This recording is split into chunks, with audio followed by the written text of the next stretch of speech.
Welcome, college basketball fans, to the Full Court Press Podcast with LT and Sammy D. This is the podcast that brings you legendary stories from college basketball's golden era and dives in deep with a current analysis of today's game.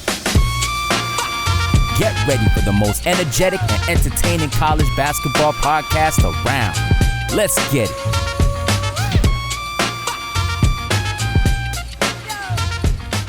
Hello and welcome to another Full Court Press, a college basketball coaches show powered by the Full Court Network. Sam is back with me. I'm excited. Don't forget, if you love the show, you like the show, you think we're palatable, don't forget to subscribe, rate, and review, especially if you're watching on YouTube. We've got a whole bunch of new subscribers on our YouTube channel. We appreciate it because we're not just a podcast. We're a show. We're a network. If you have more than one show, you're a network. Yeah, you like that one, right? So this next guest, I really didn't want to ask him on, okay? Because the reason why is there's too many names I can't pronounce. And this is the problem when you recruit foreigners. I thought Illinois was bad, Coach Underwood. Coach Shulman from UT Martin, the Skyhawks, is even worse. Coach, welcome to the show. Luke and Sam, thanks so much for having me on. I'm so excited to be on today. Yeah, we appreciate having us. Yeah. So it's college basketball's here. You know, it's starting off the season really well. You know, I mean, is this kind of what you expected with, kind of such a new team and what you're building at UT Martin? Yeah, I don't know if I could say expected. You know, I love our team. I love our roster. I love what we're building. But we're very process oriented. And so whatever the result against UNLV or even Kentucky Christian would have been, you know, it is what it is. And I would have still said we're building something special. This stuff takes time, and when you get a great result like we did against UNLV, it's fantastic, and it's great for our guys. It's great for them to enjoy it. But we're not stopping there. I mean, we want to keep building, and we're going to have some setbacks along the way, and we're just going to keep building, and again, trying to build something really, really special here. Yeah, the non-serious question is, how did your public address announcer fare yesterday? I'll tell you what, we've got the best. I mean, we got the best SID, we got the best PA, we got the best. Your SID is tight. ESPN. I mean, everyone here is just phenomenal. And so, even if you go on our website, our SID has put pronunciation for every one of our players and an audio pronunciation for every one of our players. And so, the staff we have here is absolutely incredible. Yeah. Ryan does a good job. Spells it with an N and an E, which is a little bit different, but I love it. I love it. Very, very communicative. So I guess, I want to kind of tap on what you just said about what you're building. You've got a really interesting background. I feel like, and we've had this conversation, Sam, with many coaches, that to be a successful Division I head coach in this era, you have to have been a successful JUCO coach. Okay. What I even like about you one step closer, you started a freaking AAU program in high school. Like, what are these parents thinking, trusting you when you're a 17, 18-year-old running an AAU program and a successful one to boot? I'll tell you what, it's crazy. It's funny you brought that up because literally yesterday we did, for our first home game, we did a Mid-State Ballers alumni reunion celebration yesterday because I coached a lot of guys not just in Tennessee, but West Tennessee specifically, and even in Kentucky. So we have like 30 former players who are now like late 30s and early 40s, and they're all married with kids. And I mean, they've got kids that are actually like older kids now. And they were there in the gym. So it was so cool getting to see all these former players. But now thinking back to your point on, I don't know how parents trusted me as such a young coach, coaching, bringing their kids all across the country. And I wasn't just a young coach. When I was, 18 years old coaching AAU, I mean, I looked like I was like 14 years old. I had no facial hair. I looked as young as the players. I looked younger than half our players, honestly. And so what a start. And, it's funny, a couple years later, I think I was 20 or 21, and we made the national tournament for the first time. And at the time, I was the youngest coach to ever make the national tournament. I don't know, I still am. Yep. And so there was this young sports writer who wrote this really cool article for Basketball America about me. And it was Jeff Goodman. Oh, no way. Jeff Goodman is now pretty popular, important guy. Jeff Goodman was just getting his start also. So that was pretty cool. So I got to know Jeff a long time ago. Yeah, I'm sorry to hear that. Sam, you got any questions? No, that's great. That's great. So, I mean, even going back to like those days, it's all been like player relationships, right? And then it's like you go to the JUCO level and it's like, okay, like we want to obviously do the best from a recruiting aspect and then advance them to wherever they want to get in their basketball career or their life, right? Has that changed with kind of the philosophy with where you're at today? What's crazy is it hasn't. It's always been about really three things. It's always been about, again, love and relationships. I got it from my mom. It's always about, make the world a better place, treat people with unbelievable kindness, try to help them along their journey. And so that's how I've always been. And that's how I've been brought up in. So that supersedes winning. I mean, obviously I'm a competitor. I love to win, but that supersedes everything. And it shows again last night when I got DeMarco Polk at 42 years old in the gym, just even having tears in his eyes when we see each other. It's just that's what it's all about. The second thing is about the development. We've always kind of been a little different in our path, but the development part, even back to AAU, then with East Mississippi, then 14 years to Eastern Florida, now here at UT Martin, just want to develop. And again, to me, it's also about helping them, right? It's not just about the benefit we get for helping them become better players, but having them be a part of the journey. I've coached two guys that made it to the NBA, and both guys were scrawny little guys in high school that were late bloomers, and it was just being a part of that journey. And one was at the gym last night. He won a ring with the Miami Heat. Jarvis Bernardo is the NCAA all-time shot block leader. Played at Mississippi State. Jarvis was in the gym for the Ballers alumni last night, and it's, just maybe we had a little part in helping him. And then the third part is we just want to be different. I like being different. I'm a different dude. I've had a different path. I didn't play Division I college basketball. I didn't play any college basketball. I made the team as a walk-on and then got back into coaching right after that a couple months later. At Mid-State Ballers, Memphis was loaded and, Nashville was loaded. East Tennessee had the Tennessee Travelers, all the Nike teams. So we kind of found our niche in West Tennessee, and that's kind of how I even got some of the connection with UT Martin. I had players that ended up playing for UT Martin. Then we go to Eastern Florida, and we had to do things very different there. And now here at UT Martin, obviously with the international stuff, we just want to be different. I just feel like if we're going to be just like everyone else, I don't know if we can do it as well as someone else does it. Let's just be different. Let's be weird. Let's be unique, and let's kind of carve our own niche. Okay, let's just wait, Sam. Just wait. He said weird. Okay, I think we're gonna get real weird now. Right, Sam? You better tell him. Yeah. Probably shouldn't have said that with me around. Yeah, don't open the weird door for Luke. You don't know what he knows about you and everything. So it's crazy. But talk a little bit about being that different roster, right? I mean, when you sat down with like Coach Kelly and Coach Hahn and like your other coaching staff, and it's like you see what's going on in the college basketball landscape with transfer portal, NIL, and like my thought is like you sat down with your staff and you're like, we got to be different if we're going to compete year in and year out. We got to go international. You're not shying away from high school recruits. Yeah. Like, talk a little bit about that blueprint for how you put this year's roster together. Well, it starts even with our athletic director, Kurt McGuffin. I mean, I'm just so thankful for him. I mean, even during the interview process, and I was just grateful to even, be in the process for this job. And I didn't shy away from it. I told him we're going to do what we did the last few years at Eastern, and we're going to recruit international, and we're going to still recruit some high school, and we're going to be different. And I said, I don't want to, BS him during this interview process just to get the job. And then we go and do something different. And he's like, well, what the heck? I'm like, listen, if you want someone that's going to go get just a bunch of old portal guys and this and that, I'm probably not the guy. And, he took a chance on me, and he loved my vision, and, he aligned so much with what we're doing. And so that's where it all starts, because without Kurt, I'm not even here. Without Kurt, I don't have the support to bring in these guys. And so, I think I've got the best AD in the country. He's phenomenal.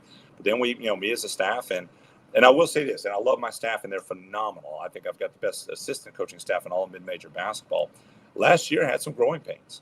Yeah. It was, I brought two with me from Eastern Florida, but we had a bunch, that I hadn't ever coached with or hadn't coached with in a long time. And brought him in my former boss who hired me at East Mississippi. And, there was some reluctancy on all the international guys, especially when we go against such athletic, dynamic, and older players at times. And so, it had its growing pains, but, I always have to stay true to what I believe in, and, whether it's the love, the development, but even with the international guys and what we're doing recruiting. And we just, we learned some stuff from last year, and, instead of changing what we did, even through some of the difficult parts of last year and some of the close losses, we said, okay, we're going to swerve even more into it. We're going to take even more freshmen. We're going to take even more international guys in. Wow. Love it. I just love what we're doing here. Yeah, yeah. I feel like the international student population is growing by the second at UT Martin because of this guy.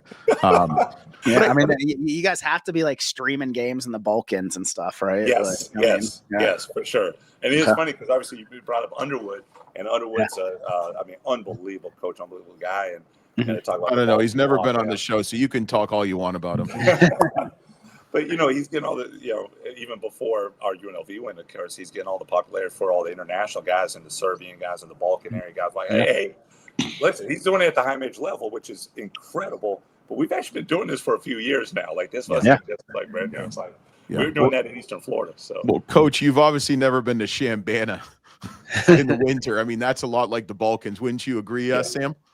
Yeah, for sure. Absolutely. I mean, it's just interesting to see what's happening with, we saw the NBA go through this global expansion and like over the past 15, 20 years. And now what you're doing at UT Martin, Illinois, and several other programs, I mean, they're bringing that kind of international flair to their roster, right? I mean, what is it about kind of European basketball players that you think fits in well with today's college basketball? Well, I think it's kind of almost a two-sided question. That I think you're going to also see it with some early results is not for everyone. And I think you are seeing, because it became real trendy, and so everyone's signing guys now.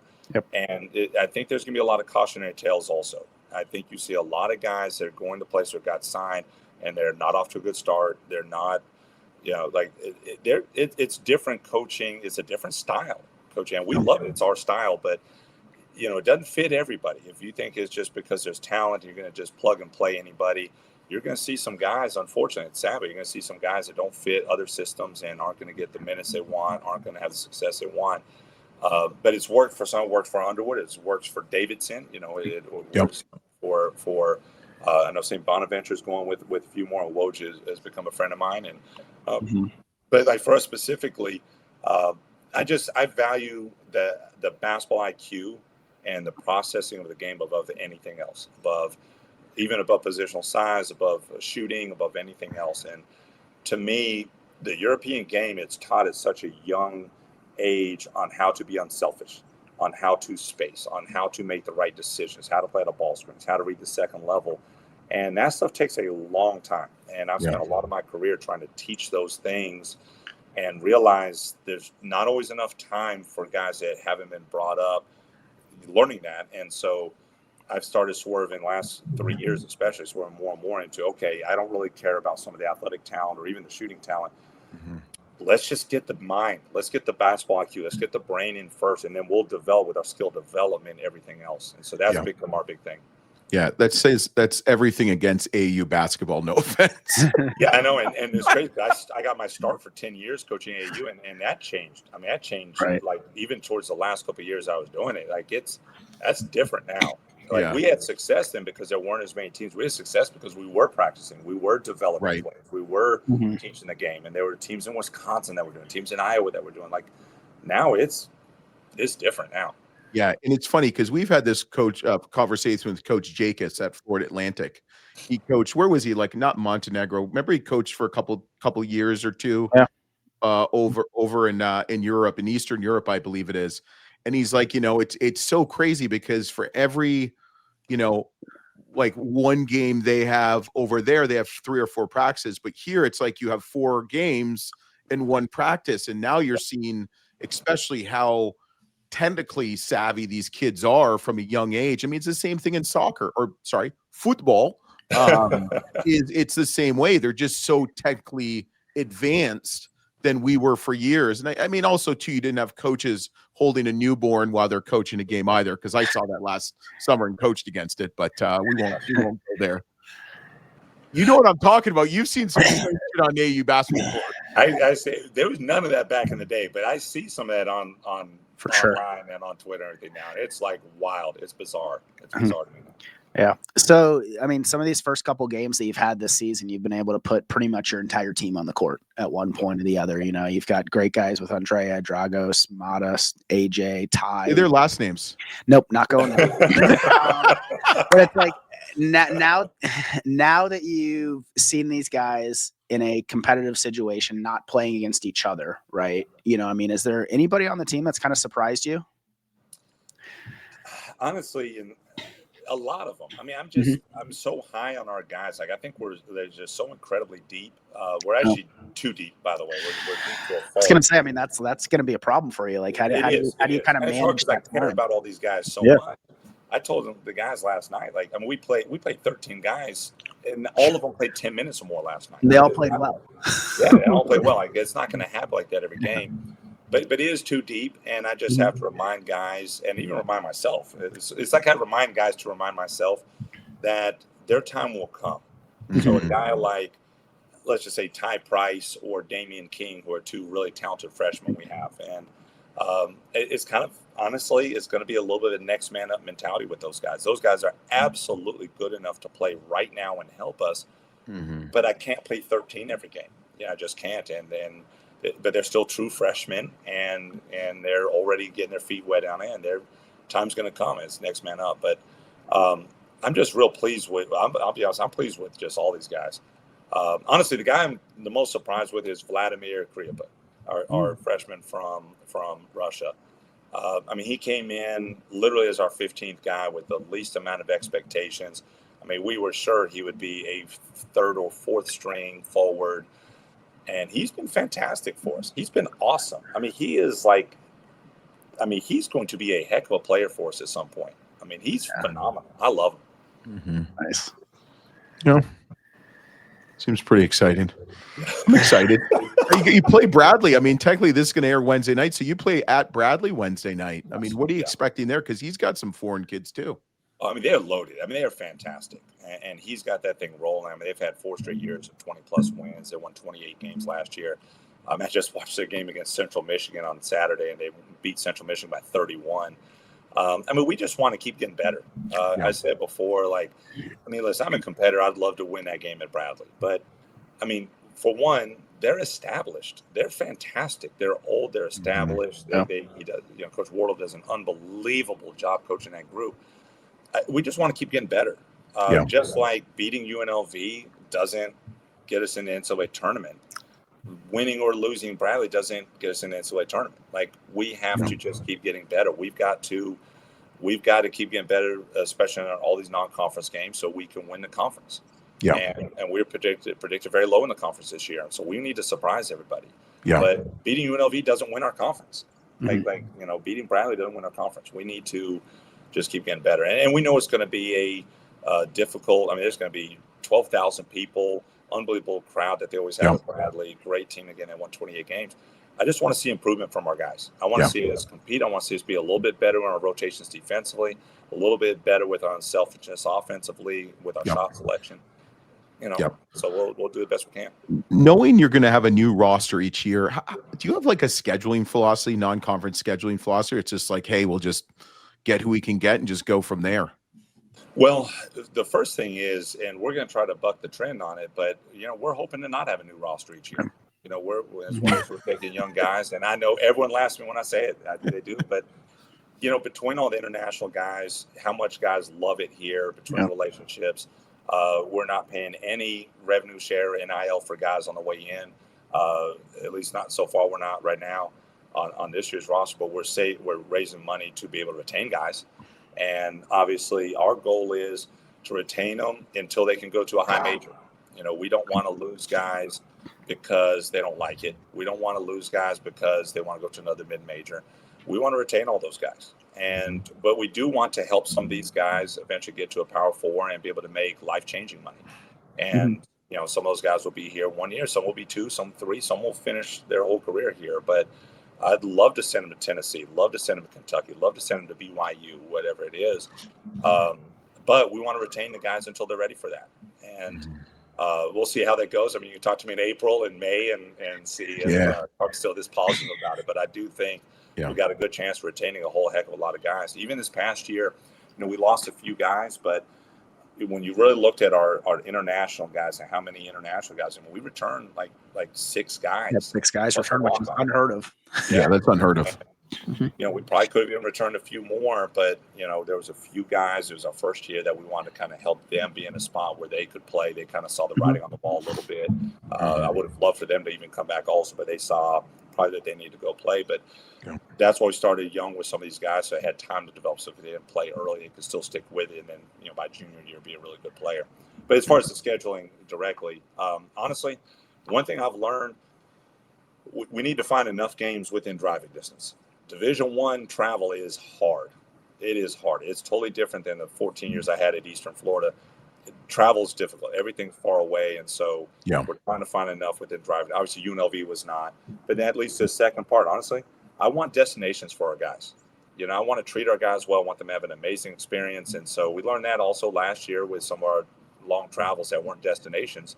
I mean, we chose UNLV for a reason. We chose them because I want our guys to open up in Las Vegas, for our first game of the year. I'll get a little water real quick. Yeah. But I mean, how cool is that? We all these international guys, almost none of it ever been to Las Vegas before. And we get to open up at Las Vegas. We're going to go play Florida State soon, and then we drive right across the Panhandle and play at an MTE in Pensacola. We're going to spend time at the beach in November. So I want our guys to have, so to me, either a close drive or a destination where our guys will have these experiences and memories for the rest of their lives. Yeah. Is that, I mean, I'm assuming a lot of these guys have no idea where Martin, Tennessee is, right? So, like, I mean, it's like they get off the plane and Sam, he's still trying to figure it out.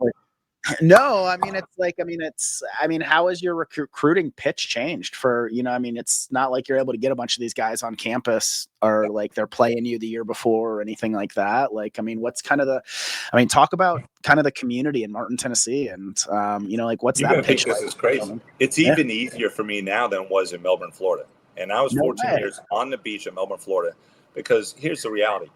I've always sold the same thing. Come here, and we just had a Zoom with a recruit right before this. But it's always the same thing, even back to my AAU days. It's go somewhere like, do you want to be loved? Do you care about being loved? Do you care about a family atmosphere? Do you care about those things? If not, then honestly, we're not the right spot. But go where you're loved. Number two, we're going to develop you. All right, we're not going to take a bunch of portal guys and fifth-year guys and just try to make egos mesh. We want to develop. So it's a big deal. And then part of all that, we swerve into the Martin, Tennessee part. Like, Martin's not for everybody. Martin's not for everyone. It is a small town. There's 10,000 people here. There's no nightlife here. We tell every recruit, if you want to come, like, go party, or you want to enjoy like this like big college life and or big city life, like, well, don't come here. Like if you want to be a pro, you want to be loved, you want to develop, you want to have have the best long-term professional career after college, like, this is a perfect spot. I would have that same pitch at Eastern Florida, and I'm gonna be honest, guys, half the recruits I would say that pitch to, like, oh yeah, that's where I'm coming from. I'm not coming for the beautiful women and the beach and like, real close to Orlando, 3-hour drive to Miami. Oh, I'm coming just for the other stuff, sure. Here, like, no one can fool me, because like you're only coming for the right reasons here. You're only coming for the right reasons. You're not coming because you think it's New York City here. Yeah, Coach, I can pretty much safely say the Full Court Network will never be coming to Martin, Tennessee. I'm just kidding. I've got to get y'all here. I've got to get y'all here for a whole I want to get there for sure. Yeah. And don't listen to him. He's made all these promises now for 3 freaking years. We're just joking, because it's like I love those small college towns and those communities. I'd love to have y'all here. Yeah, dude, you're married with kids, Sam. That would be so cool. You're old. Let's do it. All right, let's do it. Let's get in there. Let's get weird. Let's get weird. Absolutely. Let's be different. Let's be weird. We do a little thing called the shot clock. LT is going to fire off 4 or 5 questions. Some of them may be quick little one-word answers. Some of them may lead to a short story. But regardless, the platform is going to be yours. So, Luke, let's get it, man. Okay. First question: biggest coaching influence. Actually, you know what's weird? Because I've got so many mentors. I mean, Mark White, who's on my staff. Tom Wasden was my mentor at Eastern Florida. He was a head coach at Jacksonville University. He recruited Artis Gilmore. They went to national title against. So good. It's unbelievable. But you know what? The biggest influence, you'll never believe this, is actually Dave Smart from Canada, who was at Carleton University in Canada. Dave Smart. I got very fortunate to watch Dave at Carleton. They had gone down when I was coaching junior college. They would spend every winter in Fort Lauderdale with Carleton, and they would play a couple of scrimmage games against junior colleges like Palm Beach or Broward. And I went down to go scout and recruit. Scout Broward and Palm Beach, because they were in our league at the time. And I just watched this Carleton team, and this team that didn't look like they could even play, like just a bunch of unathletic 6'7", 6'5", 6'3" guys. I'm like, oh, they're about to get smashed. I have no idea. I have no idea about U Sports Canadian basketball at the time in 2012. Be nice. Yeah. Well, I love it now. I love it. Yeah, you do, don't you? Now. Oh, I love it. Mm. So I watched Carleton. They were absolute precision. They were incredible. It was beautiful basketball. I'd never seen basketball so beautiful before. Not even Spurs with Popovich. I was a big Pop fan. Yeah. And so I spent the next year and a half begging Dave to let me come up and watch practice for a week. And Dave's an unbelievable guy, but he doesn't want me. He doesn't want some random JUCO coach in Florida coming up there. And so it took me a year and a half. I'm hitting all of his assistant coaches. I'm just staying on. Finally got the invite up there. Spent a week in Ottawa. And I learned probably more in a week from this brilliant human being that Dave Smart is. I learned more in a week, and then just studied and studied and studied ever since then. Studied even that year and a half before trying to get up there. And so there's so many imprints of Dave Smart in our program, and he probably doesn't even know it. He probably just knows it from the week I was there. We've kept in touch. He's now the head coach of Pacific, and we've kept in touch some since then. But Dave has just made such an impact from my coaching style. It's unbelievable. He probably doesn't even know it. I love it. You need to get Pacific on the schedule so he can look across and be like, okay, I see that scheme. I recognize that one. Absolutely. But shout out to Dave Smart. He's regarded as the most successful Canadian college basketball coach out there. So I'm so glad he's got his opportunity to be a D1 head coach now. It's long overdue. He's going to absolutely kill it at Pacific. He's incredible. He's brilliant. Yeah, he actually's Michael Olabkambi's coming back for another year. He's got another year of eligibility. He probably does, actually. You never know. Yeah. All right, Coach, one place you've always wanted to coach at or at? What arena? Okay, no, arena, visiting one arena. No, I get that. Yeah. Okay. I'd have to think that's interesting. I don't know, because UNLV would have been way towards the top. I actually grew up a UNLV fan. I was a huge Larry Johnson, Stacey Augman, Anderson Hunt fan. I actually lived in Lendell Eccles. Don't forget about Lendell Eccles. Oh my God, George Eccles, absolutely. Yeah. Kings of Vegas. Yeah, so that was big. Honestly, kind of just flipping the script a little bit on that. Coach, did you get a photo of you and Jerry Tarkanian outside the arena? Because I have. So is Sam. That's amazing. Yeah. Honestly, at this point, I don't. And so last year it was University of Tennessee. I'm from Nashville. I grew up a Vols fan, so we played at University of Tennessee last year. So I'm already checking off all these bucket list places. Good. Honestly, I don't know. Now, weird enough, it's not like I grew up a fan, but maybe it might be Duke. It might be Duke at this point. Yeah, that's pretty. I've actually coached when I was doing AAU. Bob Gibbons ran the biggest tournament back in the day. Legend. Oh, absolute legend. And so he was so kind to me when I was this super young coach.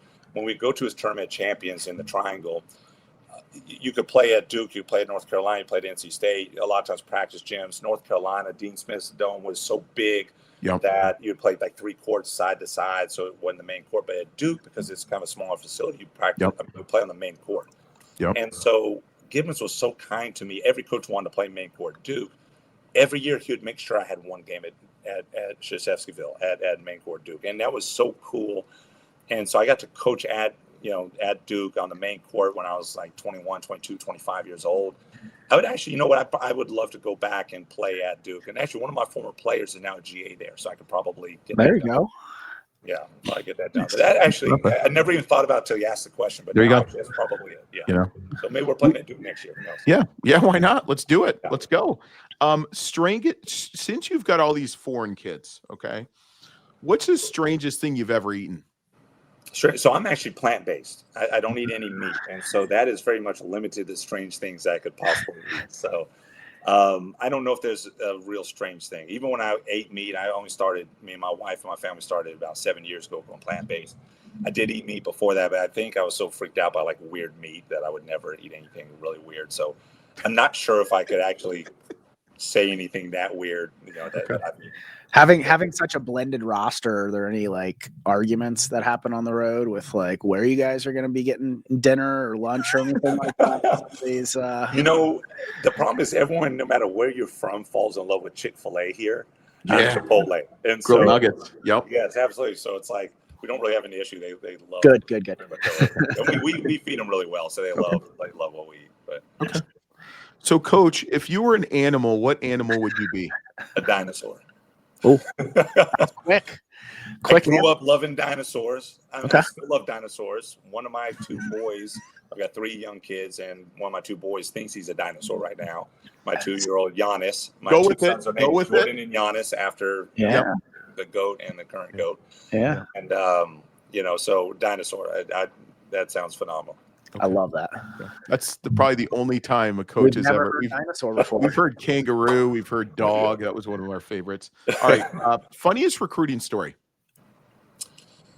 Okay, honestly, this is like real old school, but to me, this is the funniest. I think. I don't know, but so I am actually. You know what? This was after AAU, so I'm an assistant coach at East Mississippi. I was assistant coach there for 3 years before getting Eastern Florida.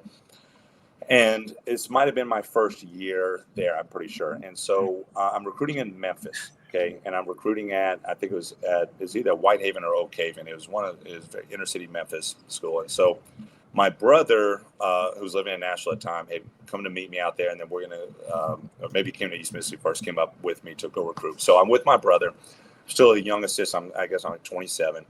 And I'm recruiting this kid from, I think it was Oak Haven, actually. And so we're sitting up in the stands. I mean, it's inner city Memphis. It's a big rivalry game and everything. And we're like in the top row. It's not a big gym, but we're in the top row. And so early on, like the kid we're recruiting, super talented. And he's just an a-hole, just early on, I'm like, all right, this is not going to be the guy. And so showing this like bad body language. And so, but it's like a 4-hour drive from where I'm at, and we got a 4-hour like late drive. We're not staying in hotels, so we'll get back at like probably 2-3 in the morning. Let's just stay a little longer. I mean, I don't know, maybe there's another player on the out there that we want to recruit. And so the game starts getting a little chippier, and so third quarter, the player that I was there to see kind of gets into it on the baseline with another kid. All of a sudden, you kind of see him rear back a little bit and go and spit directly in the face of the opponent right in front of him. At that exact moment, all hell breaks loose. And there's an all-out brawl. All of a sudden, everyone's coming down from the stands onto the court.